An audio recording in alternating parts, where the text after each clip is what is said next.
dans la présence de notre Seigneur. C'est temps béni, c'est un moment de louange et d'adoration. Béni soit le nom de notre Seigneur. Gloire à toi, Seigneur Jésus. Merci pour ces moments. Merci, Seigneur Jésus, pour ta présence, pour ton Saint-Esprit. Merci, Seigneur, pour ce que tu vas faire encore aujourd'hui, pour ce que tu vas nous donner, pour ce que tu vas nous dire encore ce matin. Merci. Si nous sommes là, Seigneur, c'est par ta grâce. Si nous t'avons connu, si nous sommes venus vers toi, c'est par ta bonté, ta fidélité, ta grandeur. Amen. Tout ce que Dieu attire, le Seigneur l'a dit dans sa parole, que tout ce que le Père attire viendront à moi. Tout ce que Dieu attire viendront à Jésus-Christ. Et si nous avons connu, si nous avons entendu parler du Seigneur Jésus, c'est parce que Dieu l'a voulu. C'est parce que Dieu a voulu de nous. C'est parce que Dieu a voulu nous sauver. Et ce matin, nous sommes là parce que Dieu l'a voulu. Quand Corneille a fait du bien au peuple juif, l'ange est allé parler à Pierre. Il a dit à Pierre, va dans la maison de Corneille. Et quand Pierre est parti dans la maison de Corneille, qu'est-ce qu'il a fait? Il a commencé par lui annoncer la bonne nouvelle de Jésus-Christ. Parce que Dieu avait décidé de sauver Corneille. Amen. Bien avant le chant qui créa l'univers, Dieu était là. Quand on lit la Genèse, au commencement, Dieu créa. C'est là le commencement, tout commence par Dieu. Dieu est à l'origine de tout. Il est l'alpha et l'oméga. Et ce matin, sentons-nous libres. Ouvrons-lui nos cœurs de l'adorer librement. Là où il y a l'Esprit du Seigneur, là il y a la liberté. Voilà. Sentons-nous libres de nous tenir debout. Sentons-nous libres de nous mettre même à genoux, même de rester assis. Mais le Seigneur est présent, adorons-le. Voilà, ne regardons pas notre voisin ni notre voisine. C'est une affaire entre le Seigneur et toi, mon frère. C'est une affaire entre le Seigneur et toi, ma soeur. Ce que tu vis, c'est entre toi et le Seigneur. Ce que le voisin, ton frère ou ta soeur vit, c'est entre lui et le Seigneur. Amen.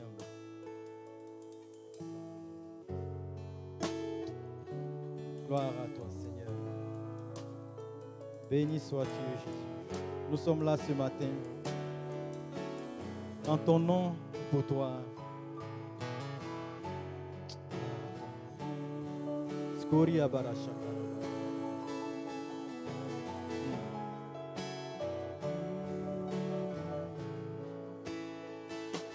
Bien avant le chant qui créa l'univers, bien avant l'esprit qui planait sur la terre, bien avant que tu me formes de la poussière, tu rêvais du jour où tu pourrais m'aimer. Bien avant les premiers battements de mon cœur, bien avant que je m'éveille à ta douceur, bien avant mes doutes, mes joies et mes douleurs, tu rêvais du jour où je pourrais t'aimer. Tu rêvais du jour où je pourrais t'aimer. Abba, Père, je suis à toi. Abba, Père, je suis à toi. Abba, Père, je suis à toi. Abba, Père, je suis à toi.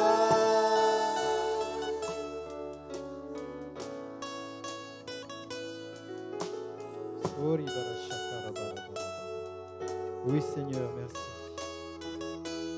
Bien avant que Jésus marche sur la terre,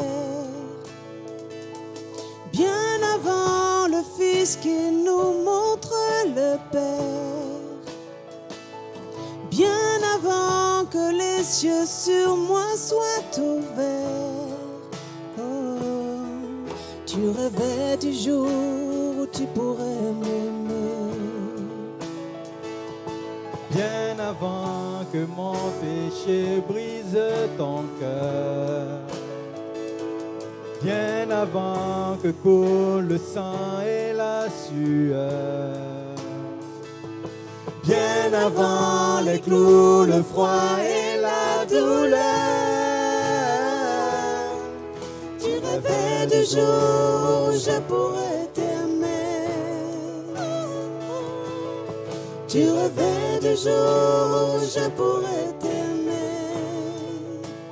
Abba Père, je suis à toi. Abba Père, je suis à toi. Abba Père, je suis à toi.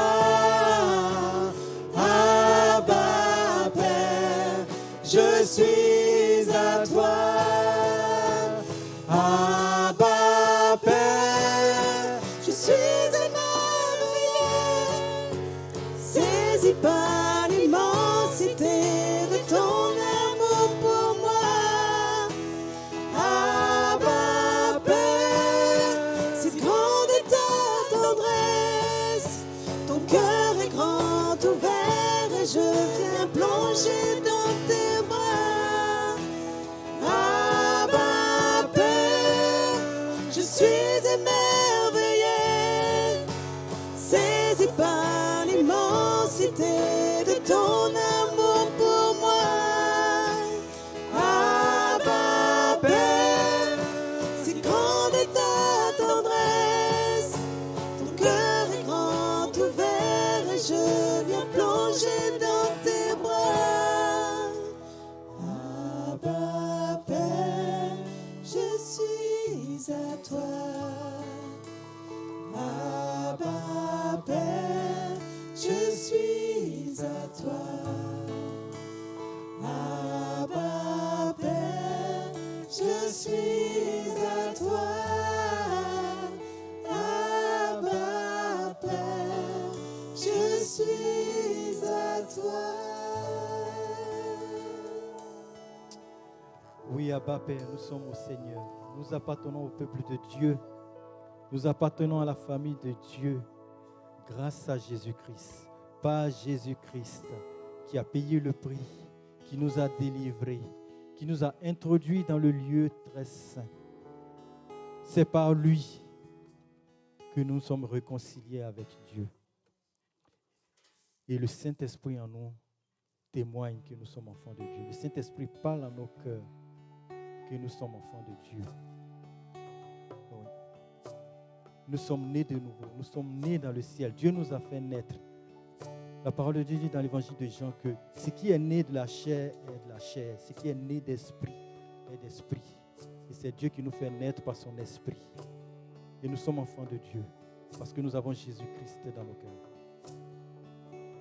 Gloire à toi, Seigneur.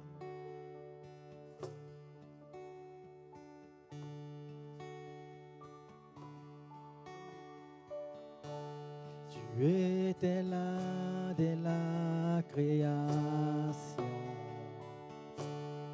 Fils unique du Dieu très haut. Les mystères de ta gloire révélés en toi, Christ, notre Seigneur. Oh, ce nom est si merveilleux. Oh, ce nom est si merveilleux. Le nom de Jésus-Christ, mon roi.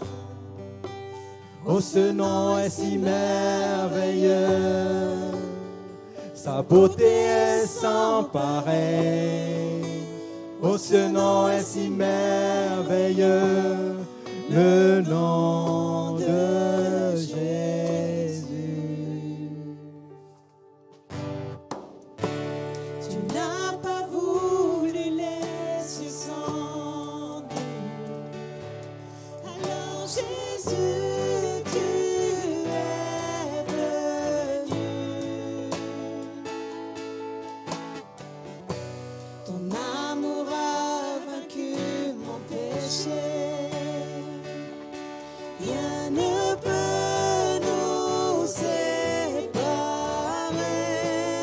Oh, ce nom est si glorieux. Oh, ce nom est si glorieux. Le nom de Jésus-Christ, mon roi. Oh, ce nom est si glorieux. Sa beauté est sans pareil. Oh, ce nom est si glorieux. Le nom de Jésus. Oh, ce nom est si glorieux. Le nom de Jésus.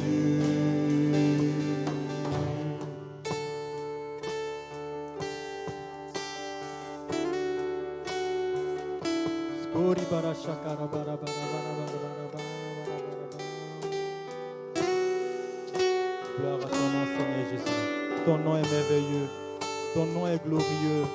Merci parce que nous portons ton nom, Seigneur. Gloire à ton nom.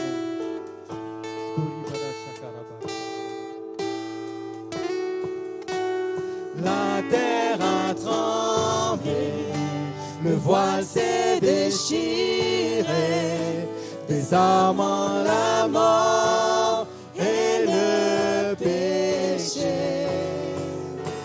Les cieux chantent ta gloire, l'écho de ta victoire, car tu es le roi ressuscité.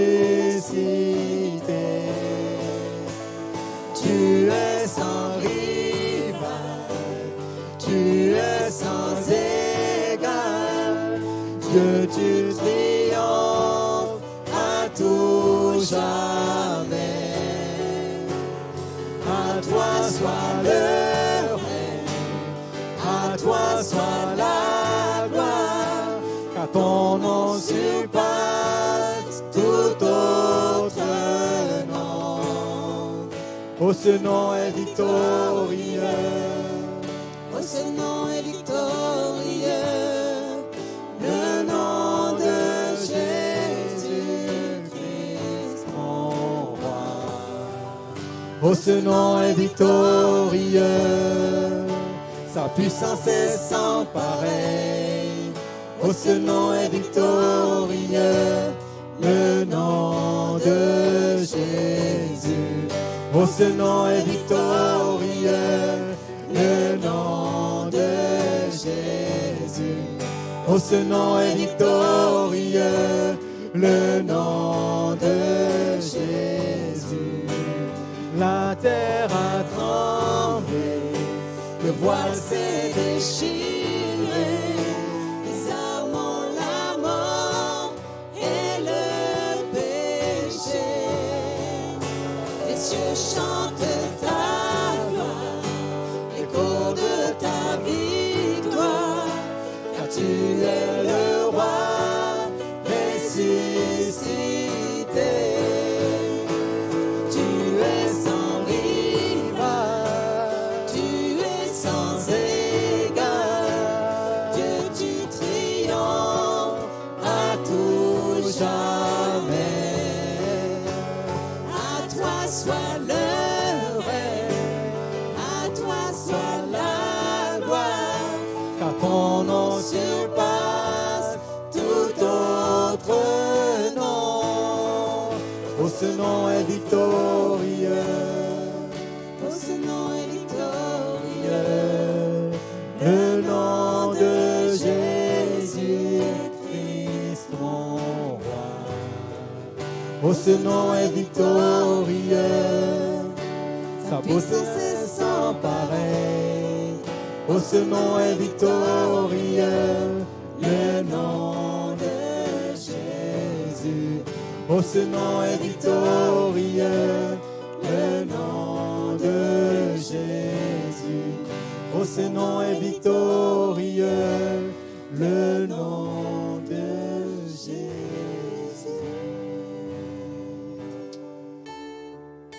Gloire à ton nom, Seigneur. Oui, son nom est glorieux, son nom est victorieux. Qui est Jésus pour toi, mon frère? Qui est Jésus pour toi, ma soeur? Est-ce qu'il est ton sauveur? Est-ce qu'il est ton Dieu? Est-ce qu'il est ton roi? Qui il est?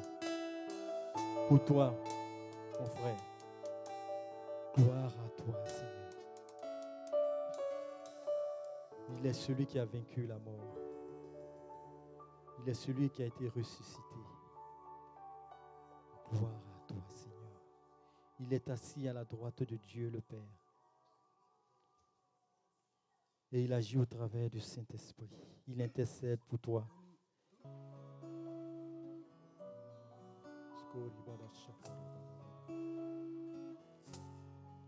Nous allons chanter ce chant qui dit Saint, Saint, Saint est l'Éternel des armées.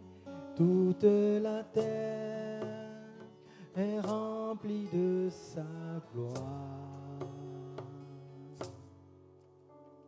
Saint, Saint, Saint est l'Éternel des armées. Toute la terre est remplie de sa gloire. Saint, Saint, Saint est l'Éternel des armées. Toute la terre est remplie de sa gloire. Saint, Saint, Saint est l'Éternel des armées. Toute la terre est remplie de sa gloire. L'Éternel se tient sur un trône élevé. Son manteau de gloire remplit sa maison. Et des séraphins ne cessent de crier. Saint, Saint, Saint est l'Éternel des armées. Toute la terre est remplie de sa gloire. Saint, Saint, Saint est l'Éternel des armées. Toute la terre est remplie de sa gloire. Les fondations tremblent au son de cette voix. Toute la maison se remplit de fumée. Je tombe à genoux, je ne peux que crier. Saint, Saint, Saint est l'Éternel des armées. Toute la terre est remplie de sa gloire. De sa gloire. Saint, Saint, Saint est l'Éternel des armées. Toute la terre est remplie de sa gloire.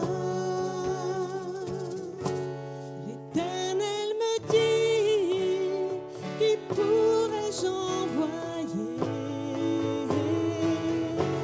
Qui se lèvera et marchera pour nous? Je dis, me voici, partout je chanterai. Saint, Saint, Saint est l'Éternel des armées. Toute la terre est remplie de sa gloire. Ô Saint, Saint, Saint, Saint est l'Éternel des armées. Toute la terre est remplie de sa gloire. L'Éternel me dit vais-je envoyer?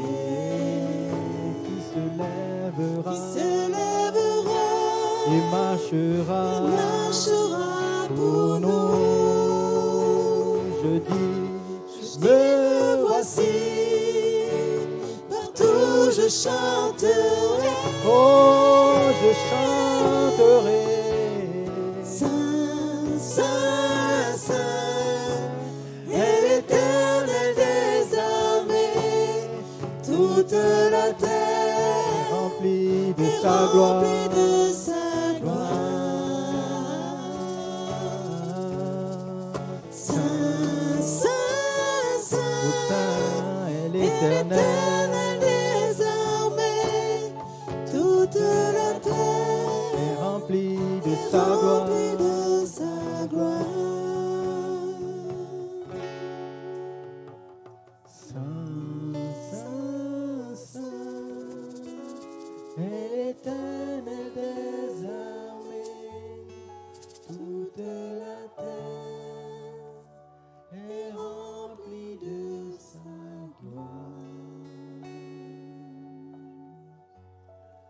Saint, Saint, Saint, est l'Éternel des armées. Toute la terre est remplie de sa gloire.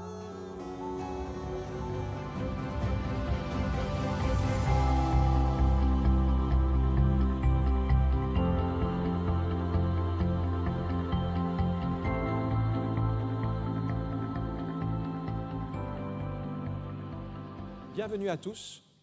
J'aimerais parler sur les armes spirituelles du chrétien. Dans Éphésiens chapitre 6 au verset 10, il est écrit « Au reste, fortifiez-vous dans le Seigneur et par sa force toute puissante, revêtez-vous de toutes les armes de Dieu afin de pouvoir tenir ferme contre les ruses du diable. Car nous n'avons pas à lutter contre la chair et le sang, mais contre les dominations, contre les autorités, contre les princes de ce monde de ténèbres, contre les esprits méchants dans les lieux célestes. C'est pourquoi prenez toutes les armes de Dieu afin de pouvoir résister dans le mauvais jour et tenir ferme après avoir tout surmonté.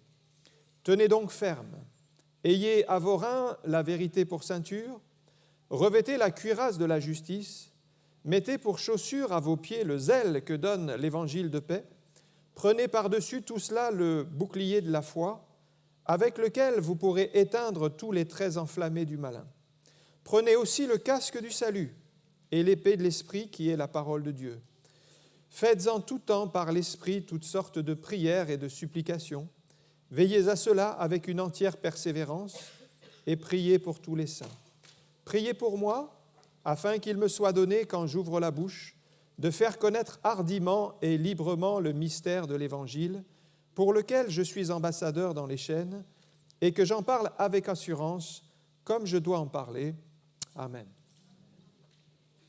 Nous sommes tous engagés dans un combat spirituel depuis le jour où nous avons donné notre vie au Seigneur. Alors, on a changé de royaume. On appartenait au royaume des ténèbres, et maintenant, nous faisons partie du royaume de Dieu. Mais le diable fait tout pour récupérer ceux qui ont quitté son royaume, qui sont maintenant enfants de Dieu, et il va les attaquer. C'est Jésus lui-même qui dit que le diable n'a aucune pitié dans Jean chapitre 10, verset 10. Le voleur, c'est-à-dire le diable, ne vient que pour dérober, égorger et détruire. Voilà dans quel combat nous sommes. C'est un combat puissant, c'est un combat spirituel. Peu de chrétiens, finalement, réalisent l'ampleur du combat dans lequel nous sommes. Ils ne s'en soucient pas. Peut-être ils ont même délaissé la prière quotidienne, et nous savons combien c'est important de prier chaque jour. Peut-être ils ont délaissé la prière en couple, et combien c'est important quand vous êtes mariés d'avoir un temps chaque jour pour présenter au Seigneur votre famille. Peut-être ils ont même délaissé le culte de famille, ils ne prient plus avec leurs enfants. Et tout cela, ce sont des brèches que l'ennemi va utiliser pour s'infiltrer dans les foyers. Alors, les chrétiens négligents pensent que, vu qu'on est chrétien, rien ne pourra nous arriver. Dieu nous garde. Et c'est un peu le sommeil spirituel qui domine. Mais Pierre nous rappelle ceci qu'il faut veiller dans 1 Pierre 5,8.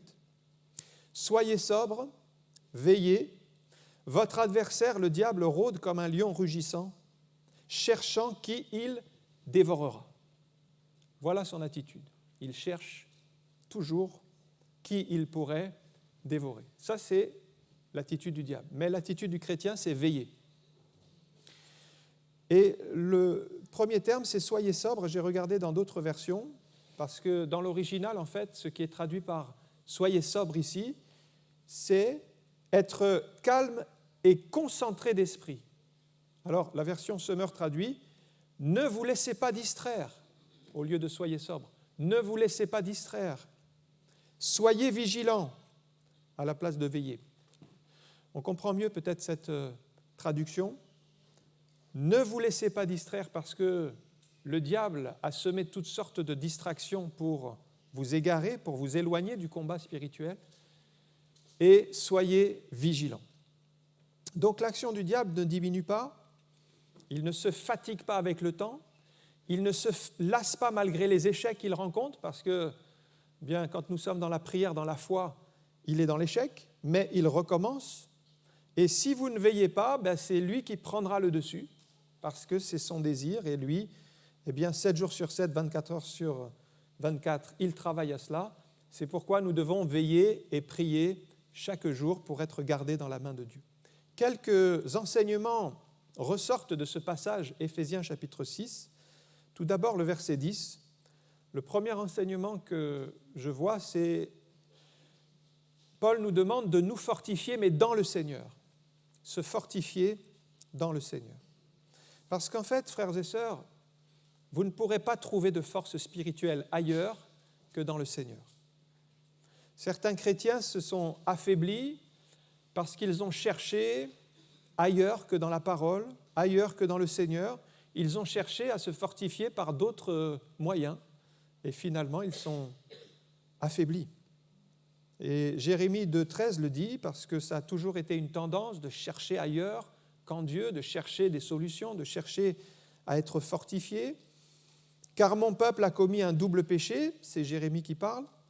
Ils m'ont abandonné, moi qui suis une source d'eau vive, pour se creuser des citernes, mais des citernes crevassées, qui ne retiennent pas l'eau. Voilà quelqu'un qui cherche ailleurs. Il va se creuser des citernes, il va chercher des solutions, il va tenter de se fortifier d'une manière ou d'une autre, mais ces citernes sont crevassées. Ce n'est pas là que vous aurez les forces spirituelles, ce n'est pas là que vous pourrez grandir. Donc Dieu est la seule source de notre force spirituelle, et pour devenir fort spirituellement, vous devez développer une communion avec Dieu. Plus vous allez être en communion avec Dieu, plus cette force spirituelle va venir. C'est le prophète Ésaïe qui dit que c'est Dieu qui donne de la force à celui qui est fatigué. La force, la source de la force, elle est en Dieu. Alors peut-être vous pensez qu'il suffit de se détendre, il suffit de se reposer quelques instants, peut-être de se distraire avec quelques émissions, à la télévision, sur Internet. Voilà ce que le monde propose pour se reposer. Et vous verrez que cela ne vous reposera pas spirituellement parce que vos forces, en fait, sont uniquement en Dieu. Vous ne pourrez pas retrouver des forces spirituelles dans tout ce que le monde propose. Alors Jésus prend un exemple de la vie de tous les jours pour montrer l'importance de la communion avec lui. Dans Jean chapitre 15, verset 4, il va parler du cep et des sarments. Il dit « Demeurez en moi et je demeurerai en vous ». Voilà la force du chrétien. Comme le sarment ne peut en lui-même porter du fruit, s'il ne demeure attaché au cep, ainsi vous ne le pouvez pas non plus si vous ne demeurez en moi. Alors, d'où vient la force du sarment ? La force du sarment vient du fait qu'il est attaché au cep. Le sarment, c'est l'image du chrétien. Le cep, c'est l'image de Christ. La force qui est la nôtre, qui est spirituelle, elle vient du fait que nous sommes en communion avec Christ. Si le sarment n'est pas attaché au cep, il va mourir sur place. Si le chrétien n'est pas en communion avec Christ, il va se dessécher spirituellement, il va s'affaiblir et il va perdre toute force spirituelle. Donc nous comprenons, d'après cette parole de Jésus, que notre force vient de notre communion avec Christ. Et si vous ne développez pas cette relation avec Christ, eh bien, vous serez affaibli et vous ne pourrez pas combattre le combat spirituel. Comment faire pour développer une communion avec Dieu ? D'abord, c'est de mettre le Seigneur en premier dans notre vie, dans notre agenda, d'avoir tous les jours un temps avec lui, de le prier, de lire la parole, de méditer. La méditation, ça prend toujours du temps. Et aujourd'hui, on me dit, oui, mais je n'ai pas le temps. Et c'est vrai qu'il faut dégager du temps. On a tous 24 heures dans une journée. Et donc, il nous faut trouver dans notre agenda du temps. Et ça, c'est à nous de le placer. Mais il faut faire un effort et mettre des priorités. Il y a peut-être des choses qui sont secondaires, qu'on n'est pas obligé de faire, mais qu'on fait quand même parce qu'on aime bien les faire. Et puis, on n'a jamais le temps pour Dieu parce qu'on le met en dernière position. Mais si nous apprenons à le mettre à la bonne place, c'est-à-dire à la première place, nous trouverons toujours le temps, tous les jours pour lui. Soyez à l'écoute de Dieu, ça c'est aussi important. Quand vous priez, demandez au Seigneur de vous révéler sa pensée, de parler à votre cœur, de déposer dans votre cœur des fardeaux, des besoins, et chercher sa face dans la prière. C'est ainsi que vous allez développer une communion avec Dieu, cette communion va devenir vivante. Donc ça, c'est le premier conseil de Paul. Fortifiez-vous, mais fortifiez-vous dans le Seigneur. Ne cherchez pas ailleurs. Deuxième enseignement, il nous dit de revêtir maintenant toutes les armes de Dieu. Toutes les armes de Dieu au verset 11. Alors Paul insiste sur la nécessité d'être bien équipé. Vous voyez, il y a un certain nombre d'armes, on en parlera tout à l'heure. En tout, il y en a 6. Et il ne faut pas négliger son équipement avant d'aller au combat. Chaque soldat, en fait, doit toujours vérifier qu'il a toutes les armes nécessaires pour aller au combat.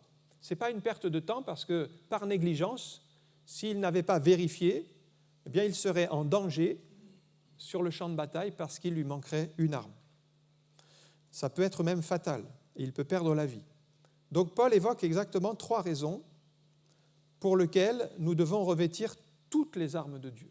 La première raison, il dit, c'est pour tenir ferme contre les ruses du diable. Et regardez comment le diable a agi avec Ève dans 2 Corinthiens 11.3. On retrouve cette ruse, cette séduction. Toutefois, de même que le serpent ici bien, a été un agent du diable pour réaliser son plan, le serpent séduisit Ève par sa ruse. On retrouve les ruses du diable dont il est question dans Éphésiens 6. Je crains que vos pensées ne se corrompent et ne se détournent de la simplicité à l'égard de Christ. Nous connaissons cette histoire, la tentation. Ève était dans le jardin et le serpent s'est introduit, a séduit Ève par ses discours. La Bible dit qu'il s'est approché pour lui parler et elle ne s'est pas méfiée, elle n'a pas remis en question les paroles du serpent. La première démarche du diable, c'est de s'approcher pour essayer de tenter. Il l'a fait avec Jésus. Le texte dit que le diable s'étant approché de Jésus et il a commencé à lui parler pour le tenter. Donc il va essayer de s'approcher pour tenter. Et puis il va semer le doute dans le cœur d'Ève. La première question qu'il pose, c'est « Dieu a-t-il réellement dit, vous ne mangerez pas de tous les fruits de l'arbre du jardin ?» Dieu a-t-il réellement dit ? C'est-à-dire qu'il va semer dans le cœur le doute sur la parole de Dieu. Et peut-être vous allez commencer à douter et à dire « Mais c'est vrai, est-ce que Dieu a vraiment dit ces choses ? Ou est-ce que c'est moi qui ai compris ou mal compris ?» Il va chercher à vous rendre incertain, peut-être à vous faire hésiter, à vous faire reculer sur des positions que vous avez prises. Et puis, s'il arrive à semer le doute dans votre cœur, il va ensuite contredire la parole de Dieu, la déformer. Il dit à Ève, mais Dieu a dit que vous mourrez, mais vous ne mourrez point. Vous ne mourrez point. C'est là que Ève aurait dû résister en disant, si, Dieu a dit, il est écrit que, la parole de Dieu le dit.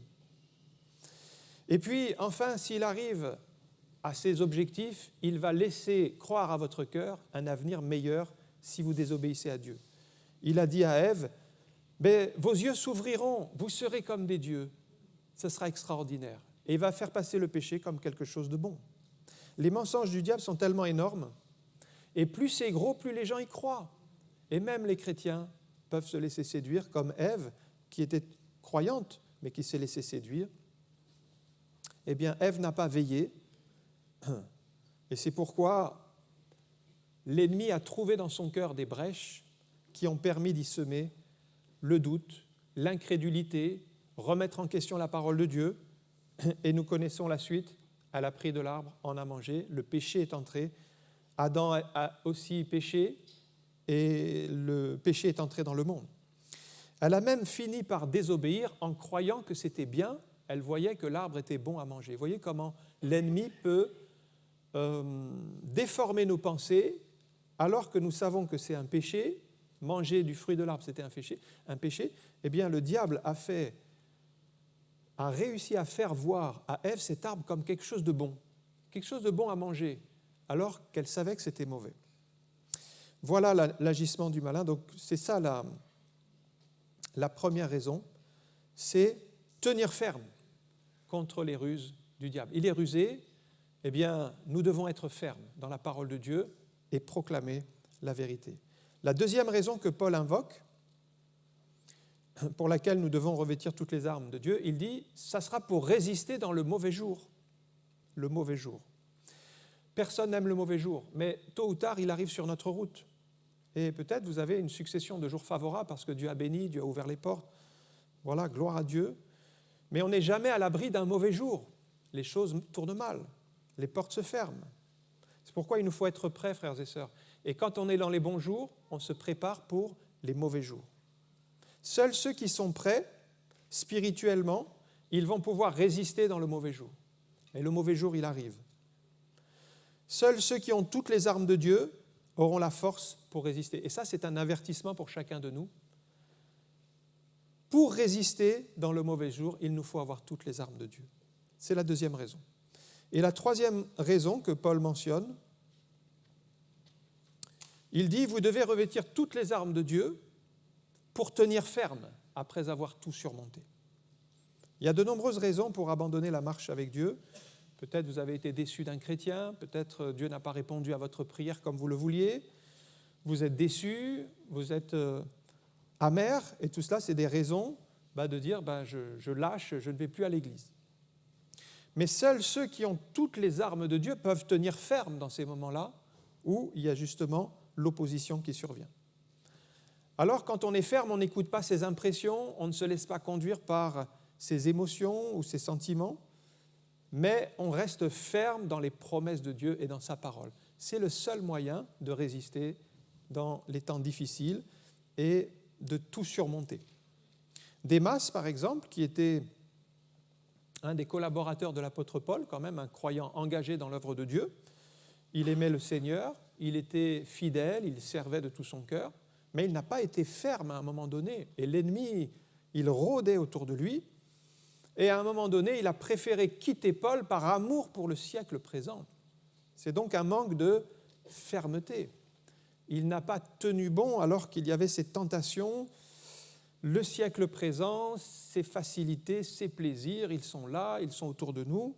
Mais si vous n'êtes pas ferme, mais comme Démas, vous allez quitter l'œuvre de Dieu, l'Église, par amour pour les choses de ce monde. Et ça, c'est quelqu'un qui n'est pas ferme et qui n'est pas résolu dans son cœur. Parce que si vous n'êtes pas ferme, l'amour du monde, lui, il est là pour vous entourer et vous amener dans le monde loin de Dieu. Donc vous allez commencer à regretter le passé, vous allez commencer à juger les uns, à critiquer les autres. Vous voyez, c'est exactement ce qui est arrivé au peuple d'Israël quand il est sorti d'Égypte.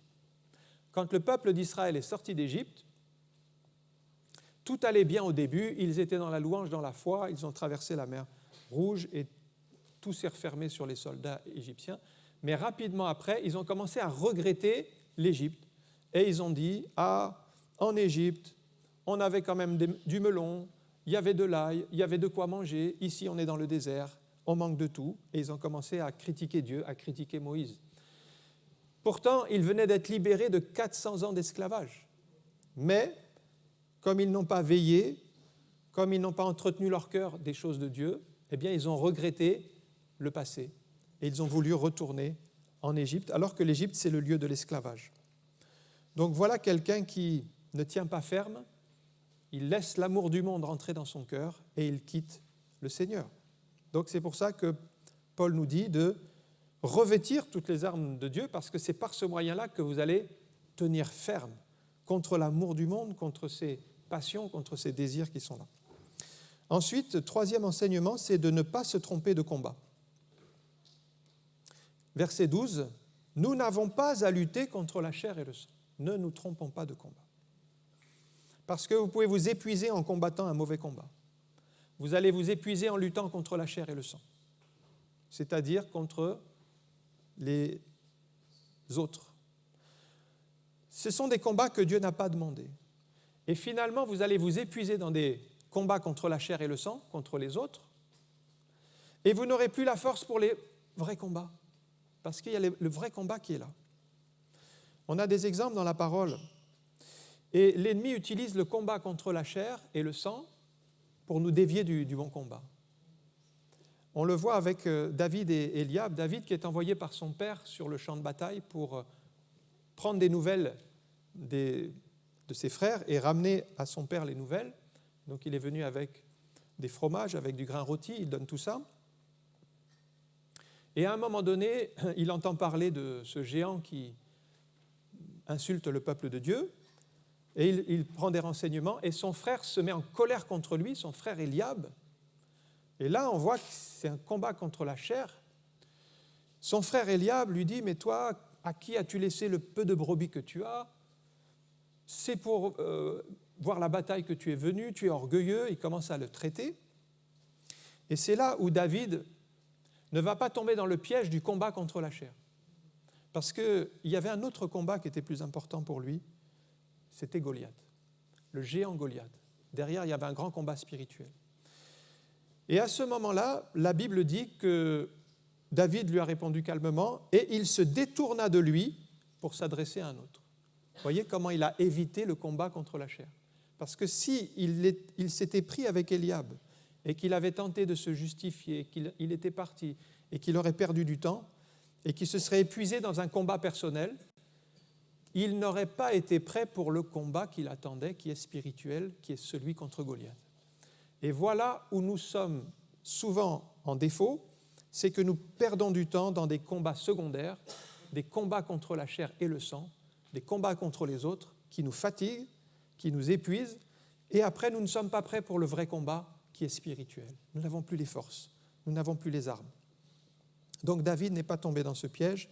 Si vous vous trompez d'ennemi, vous livrerez un mauvais combat, et c'est vrai, certains sont en conflit permanent avec des frères, avec des sœurs, dans l'église, dans la famille, au travail, ils se détruisent eux-mêmes, ils détruisent les autres. C'est un mauvais combat.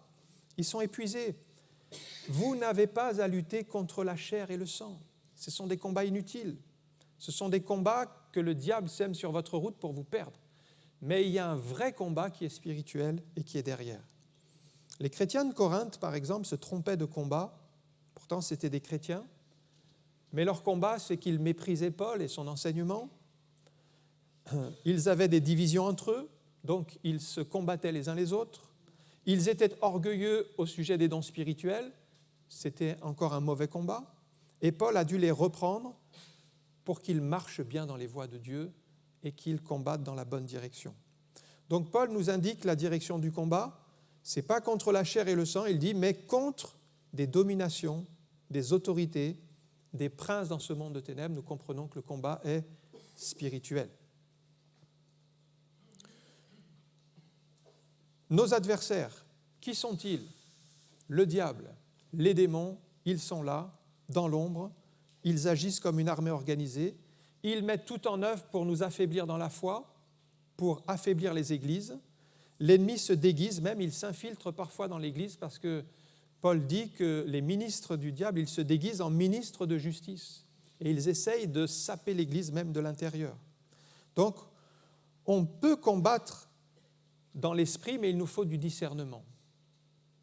Par exemple, Pierre, quand Jésus était sur le point d'être arrêté par les soldats après Gethsémanée, il avait prié, Il a voulu combattre avec ses armes et avec sa force. On pourrait dire un combat contre la chair, mais sans discernement.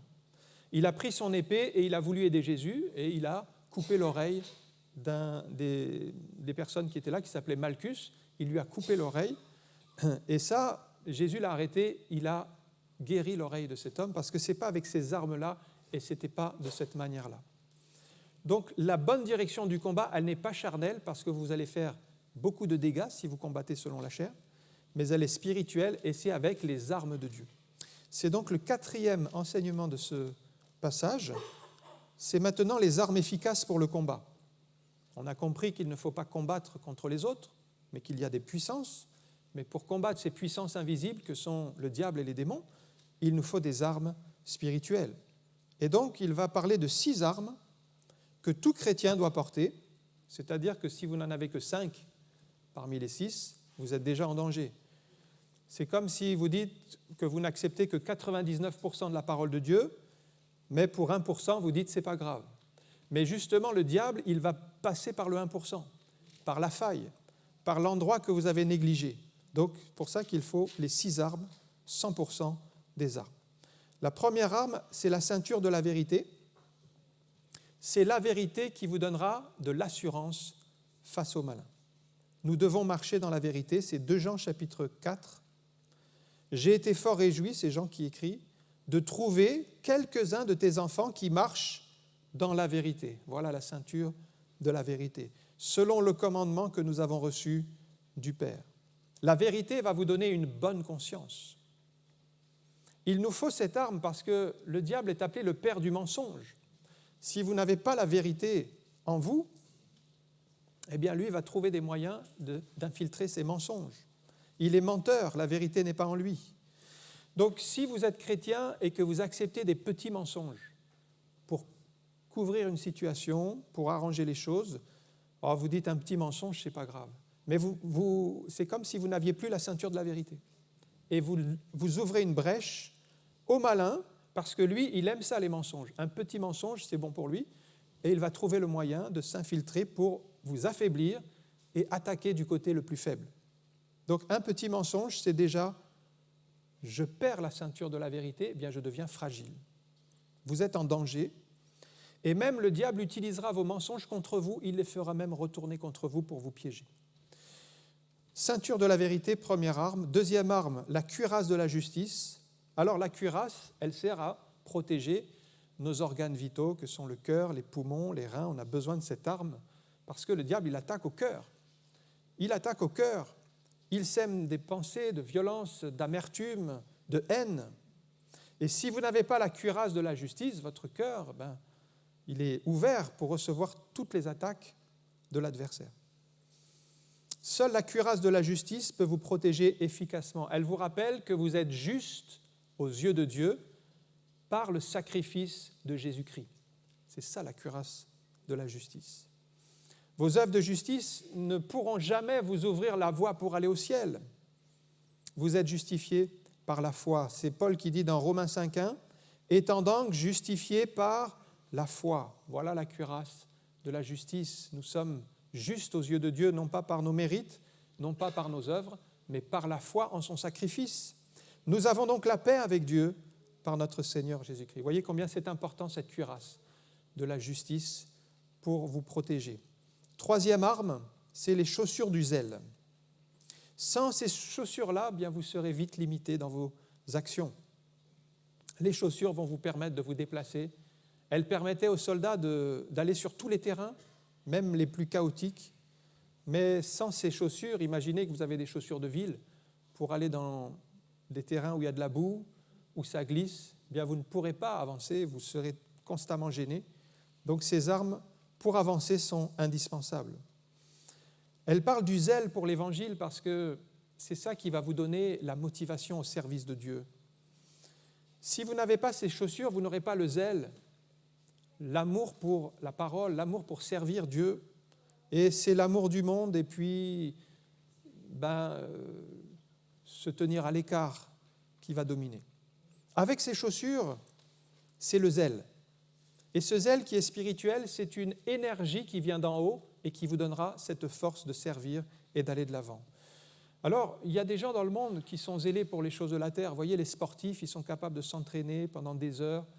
Et ils le font pour une couronne corruptible, c'est-à-dire pour une médaille, pour la gloire des hommes. Et nous, les chrétiens, on ne ferait pas cet effort de se préparer, de prier, de lire la Bible, de s'entraîner, alors que c'est pour des choses glorieuses. Ça, c'est le zèle. Si le zèle n'est pas entretenu, il va disparaître avec le temps. Vous savez, Jésus parle des tièdes. Il dit les tièdes, c'est un problème. Il dit dans Apocalypse 3,16, « Ainsi parce que tu es tiède », c'est-à-dire il n'a pas ces chaussures du zèle de l'Évangile. Tu es tiède, tu es devenu tiède, tu n'es ni froid ni bouillant, mais la conséquence, je te vomirai de ma bouche. Vous perdez la communion avec Dieu. Donc vous vous affaiblissez spirituellement.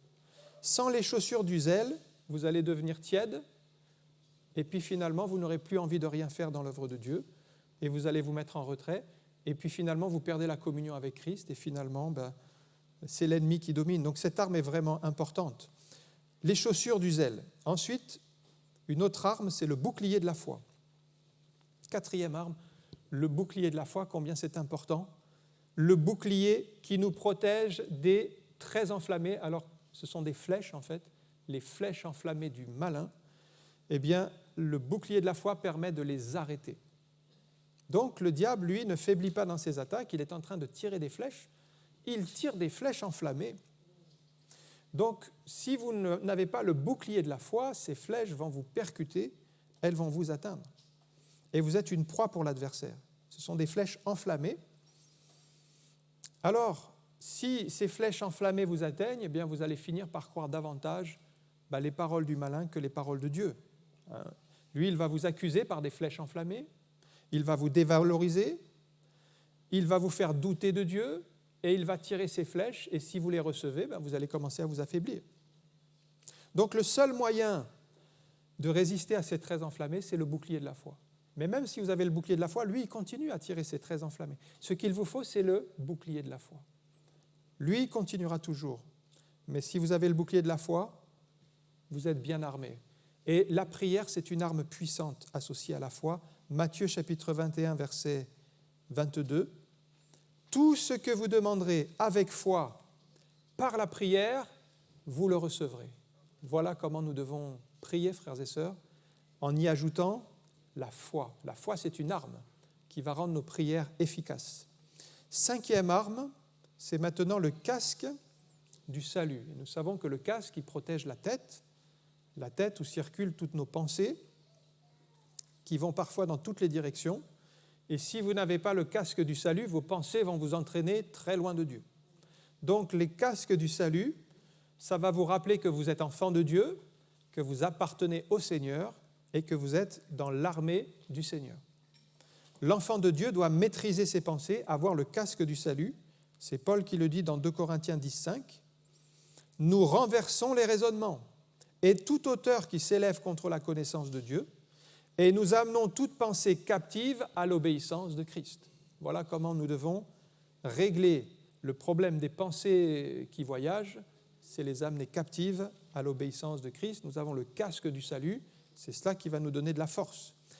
Le salut nous a été acquis par grâce, et ce casque vous rappelle que vous êtes sauvés par grâce, que vous êtes enfants de Dieu, et que vous n'avez pas à douter de votre salut, parce que celui qui doute de son salut, qui ne sait plus s'il est sauvé, s'il est perdu, s'il n'a pas l'assurance du salut, eh bien, il va s'affaiblir spirituellement.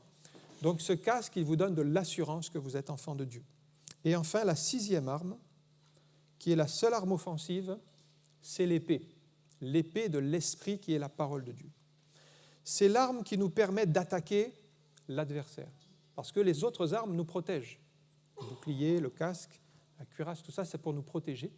Mais pour répondre à l'adversaire, pour l'attaquer, eh bien, c'est l'épée. Et nous savons que l'épée, c'est la parole de Dieu. Mais si vous n'avez pas cette arme-là, alors certes, vous serez protégé, mais vous ne pourrez pas répondre, vous ne pourrez pas attaquer. C'est le cas des chrétiens qui ne connaissent pas la parole de Dieu, parce que si vous ne connaissez pas la parole de Dieu, vous n'avez pas l'épée de l'esprit. Mais quand vous avez la parole de Dieu dans votre cœur, vous connaissez un verset, vous l'avez dans votre cœur, vous sortez l'épée de l'esprit et vous pouvez faire reculer l'adversaire. c'est le moyen de faire reculer le diable. Citez la parole de Dieu. Donc, connaissez-la, ayez-la dans votre cœur. C'est bien de connaître des versets par cœur, de les avoir là dans notre cœur et de les proclamer dans le combat spirituel. Quand vous proclamez la parole de Dieu dans la foi, l'ennemi est obligé de reculer. C'est l'épée de l'esprit qui agit. Il faut y ajouter la foi, bien sûr. Comprenez bien que la parole de Dieu sans la foi ne suffira pas, parce que le diable lui-même est capable de citer la parole de Dieu pour la déformer. Donc, quelqu'un qui dit la parole de Dieu mais qui n'y croit pas vraiment, ce n'est pas l'épée de l'esprit. L'épée de l'esprit est efficace quand vous citez la parole dans la foi. C'est ça que le diable craint. Si vous citez la parole de Dieu avec foi, là, il ne peut pas rester. C'est une puissance. Il ne peut rien faire. Il est obligé de fuir. Et là, vous pouvez résister avec une foi ferme. Donc, ayez des versets dans votre cœur. Et puis, je termine avec un dernier enseignement que je tire de ce texte. C'est Paul, après toutes ces armes et après nous avoir montré les enjeux du combat, la direction du combat, ne pas se tromper de combat, il nous dit de prier dans l'esprit. Vous voyez, c'est au verset 18. Faites en tout temps, par l'esprit, toutes sortes de prières et de supplications. Et il insiste sur la prière par l'esprit. Déjà d'être régulier dans la prière, parce qu'il dit en tout temps. Pas simplement quand tout va bien, mais aussi quand tout va mal. Parce que vous pouvez avoir toutes les armes de Dieu sans les utiliser. Et la prière par l'esprit, c'est ça qui va déclencher l'utilisation de ces armes. Ailleurs, Paul dit priez sans cesse. Alors, prier par l'esprit, ça veut dire, laissons-nous conduire par le Saint-Esprit dans nos prières. On ne sait pas ce qu'il convient de demander. Seigneur, inspire-nous, dirige-nous par ton esprit dans nos prières. Jacques même dit que nous pouvons tellement mal demander que nous demandons pour satisfaire des passions, pour satisfaire la chair. C'est pourquoi nous devons apprendre à prier selon la volonté de Dieu, prier dans l'esprit, prier pour que l'esprit conduise nos prières dans les bons sujets, parce que si vous êtes en communion avec Christ, l'esprit mettra dans votre cœur les sujets qui sont les plus appropriés selon les besoins. Et Paul recommande aussi la prière en langue. Ailleurs, par exemple, dans l'Épître aux Corinthiens, il dit que c'est bon de parler en langue. Et si vous priez, si vous êtes baptisé du Saint-Esprit, vous pouvez prier en langue. Parce que c'est un moyen qui vous permet de dire des mystères à Dieu. Vous ne comprenez pas ce que vous dites, mais en tout cas, vous dites des mystères à Dieu et vous priez selon la volonté de Dieu. Quand vous priez en langue, vous vous édifiez vous-même. En priant en langue, c'est le Saint-Esprit qui dirige les sujets de prière. Et vous priez dans les bonnes directions. Et même Paul dit, moi je prie en langue plus que vous tous, aux Corinthiens, pour montrer que dans ces temps de prière, il avait un espace pour la prière en langue, parce que c'est la prière par l'Esprit. Et c'est dans son culte personnel. Alors en conclusion, on a vu ici les armes spirituelles. Dès que vous devenez chrétien, sachez-le, vous êtes entré dans un combat spirituel. Et il ne faut pas le minimiser, il faut revenir à Éphésiens 6. Bien méditer sur les armes de Dieu, se préparer, vérifier qu'on a bien toutes les armes, les 6 armes. Une négligence, une arme négligée dans ce domaine peut être fatale, parce que rappelez-vous ceci, c'est que le diable, il attaquera toujours par le point faible. Même si vous avez 5 armes bien entretenues, prêts au combat, c'est l'arme, c'est la faille qu'il va chercher. Donc la négligence peut être fatale. Le combat ne diminuera jamais avec le temps, parce que le diable est toujours déterminé à nous perdre. Par conséquent, c'est à nous de nous fortifier dans le Seigneur par sa grâce toute puissante. Les combats sont toujours là, mais vous n'allez pas les craindre, parce que si vous vous fortifiez dans le Seigneur, votre force va augmenter. Et lui, il va continuer à envoyer ses traits enflammés, mais vous avez le bouclier de la foi, vous êtes protégés. Donc n'ayez aucune crainte. Mais c'est impératif de se fortifier dans le Seigneur, de développer cette communion avec Christ et d'avoir toutes ces armes. Si vous faites votre part, en tout cas Dieu fera la sienne. Il a promis de veiller sur nous. Nous sommes ses enfants. Préparons-nous dans la prière. Dieu combat avec nous. Il intervient pour nous en faveur de ses bien-aimés. On va prier quelques instants. Merci encore pour ta grâce. Merci pour ta parole. Merci parce que tu nous rappelles, Seigneur, que toutes ces armes sont à notre disposition et que c'est un réel combat spirituel que nous avons à mener, non pas contre la chair et le sang, ne nous trompons pas de combat encore, N'allons pas perdre du temps dans des combats vains et secondaires. N'allons pas nous épuiser à chercher à nous justifier nous-mêmes ou à combattre contre des personnes. Mais comprenons dans quel combat nous sommes, avec discernement, avec l'assistance de ton esprit, afin de comprendre, Seigneur, dans quelle guerre nous sommes engagés, qui est spirituelle. Et je te prie pour mes frères et sœurs qui sont là, pour que tu les fortifies dans ta présence, que tu les bénisses. Merci de nous faire prendre conscience de toutes ces armes à notre disposition. Nous voulons les utiliser dans la foi, nous ne voulons en négliger aucune. Et je te prie, Seigneur, que ta bonne main soit sur chacun et que nous puissions remporter des victoires dans les combats que nous menons pour nous-mêmes, pour nos familles, pour les couples, pour toutes les situations. Ô Seigneur, nous te remettons, Seigneur, nos vies entre tes mains et nous te rendons toute la gloire dans le nom de Jésus. Amen. Que le Seigneur vous bénisse.